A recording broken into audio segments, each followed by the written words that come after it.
सपा के राष्ट्रीय अध्यक्ष और उत्तर प्रदेश के पूर्व मुख्यमंत्री अखिलेश यादव ने पीडीए को संबोधित करते हुए भाजपा सरकार पर निशाना साधा और एकजुट होकर के उन्हें सत्ता से बाहर करने का आह्वान किया है। अखिलेश यादव ने अपने पत्र में लिखा कि प्रिय पीडीए समाज, प्रभुत्ववादियों और उनके संगी साथियों के लिए बाबा साहेब सदैव एक ऐसे व्यक्ति रहे हैं जिन्होंने संविधान बना करके शोषणात्मक, नकारात्मक, प्रभुत्ववादी सोच पर पाबंदी लगाई थी। इसलिए प्रभुत्ववादी हमेशा से बाबा साहब के खिलाफ रहे हैं और समय समय पर उनके अपमान के लिए तिरस्कारपूर्ण बयान देते रहे हैं।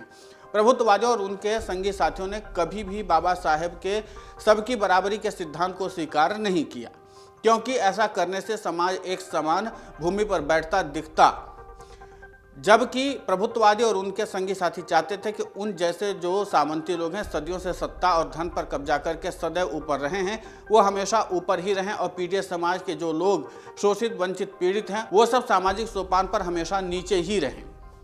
बाबा साहब ने इस व्यवस्था को तोड़ने के लिए शुरू से आवाज़ ही नहीं उठाई, बल्कि जब देश आज़ाद हुआ तो संविधान बनाकर उत्पीड़ित पीडीए समाज की रक्षा का कवच भी बना करके दिया था।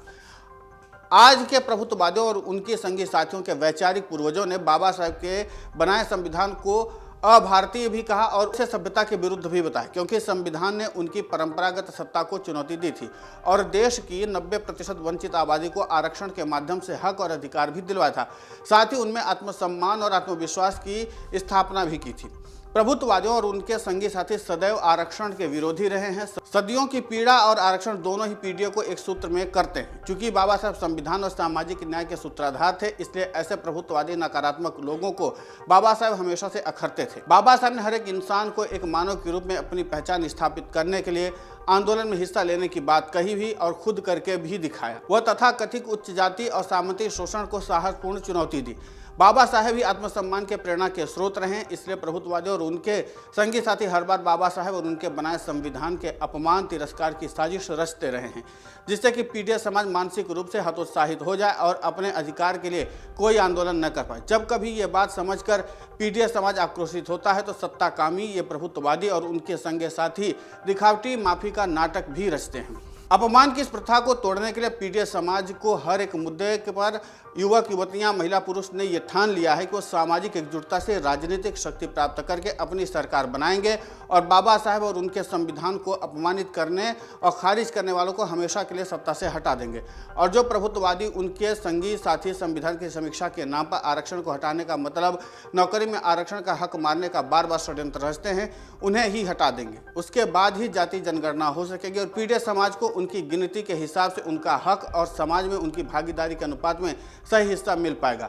धन का सही वितरण तभी तो हो पाएगा, हर हाथ में पैसा आएगा, हर कोई सम्मान के साथ सिर उठाकर जी पाएगा और अपने जीवन में खुशियां और खुशहाली को महसूस कर पाएगा। सदियों से पीडीए समाज के जिन चेहरों पर अपमान, उत्पीड़न, दुख और दर्द रहा है, उन चेहरों पर उज्जवल भविष्य की मुस्कान आएगी। फिर उनके घर, परिवार, बच्चों के लिए सम्मान से जीने की नई राह खुल जाएगी। तो आइए मिलकर देश का संविधान और बाबा साहेब का मान, आरक्षण बचाएं, अपने सुनहरे भविष्य के लिए एकजुट हो जाएं। सपा सांसद ने लिखा, अपमान की इस प्रथा को तोड़ने के लिए अब पीडीए समाज के हर युवक, युवती, महिला, पुरुष को ठानना पड़ेगा और आगे आना पड़ेगा। सामाजिक एकजुटता से राजनीतिक शक्ति प्राप्त करके अपनी सरकार बनाएंगे और बाबा साहब उनके संविधान को अपमानित करने और खारिज करने वालों को हमेशा के लिए सत्ता से हटा देंगे।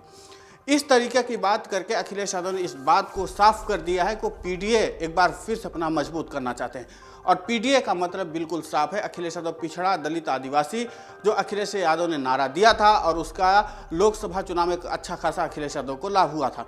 इसीलिए उन्होंने कहा कि आरक्षण का हक मारने का बार बार षड्यंत्र ये रचते हैं, यानी कि उन्होंने प्रभुत्ववादियों के बारे में कहा और हम उन्हें ही हटा देंगे। उसके बाद जाति की जनगणना हो सकेगी और उसी के साथ पीडीए समाज को न्याय भी मिल पाएगा, उनके गिनती के हिसाब से उनका हक मिलेगा, उनकी भागीदारी भी सुनिश्चित की जाएगी, सही हिस्सा मिल पाएगा। इसलिए क्योंकि उनकी भागीदारी मिल पाएगी, उनके हिस्से के जो लोग होंगे उनको उस तरीके का ट्रीट किया जाएगा। धन का सही वितरण भी तभी हो पाएगा, हाथ में पैसा भी आएगा सबके, हर कोई सम्मान के साथ सिर उठा करके चल पाएगा। ये सारे लाभ अखिलेश यादव पीडीए के जरिए बताने की कोशिश कर रहे हैं। पिछड़ा, दलित, आदिवासी जो फैक्टर है, तो कुल मिलाकर के कि बाबा साहब के अम्बेडकर के जरिए एक बार फिर से अखिलेश यादव इस बात का संदेश देना चाहते हैं कि अब एकजुट होने की जरूरत है। और जाहिर सी बात है कि अगर पीडीए का फॉर्मूला अखिलेश यादव का जिस तरीके से लोकसभा में चला, वैसे 2027 में अगर चल गया तो फिर बीजेपी को बहुत ज़्यादा मुश्किलें आ सकती हैं और इसीलिए अखिलेश यादव हो या फिर कांग्रेस, हर कोई इस बात पर आमादा हो चुका है और ये बताने की कोशिश कर रहा है कि बीजेपी संविधान विरोधी भी है और बाबा साहेब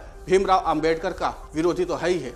अब देखना दिलचस्प होगा कि इसके कवर अप में बीजेपी क्या करती, क्योंकि अखिलेश यादव हो या फिर कांग्रेस, दोनों ने मोर्चा खोल दिया है। अगर आप ये वीडियो YouTube पर देख रहे हैं तो हमारे चैनल को सब्सक्राइब कर बेल आइकन दबाएं और Facebook पर देख रहे हैं तो हमारे पेज को लाइक करें। 8 मिलियन प्लस सब्सक्राइबर, आपके इस भरोसे के लिए बहुत धन्यवाद।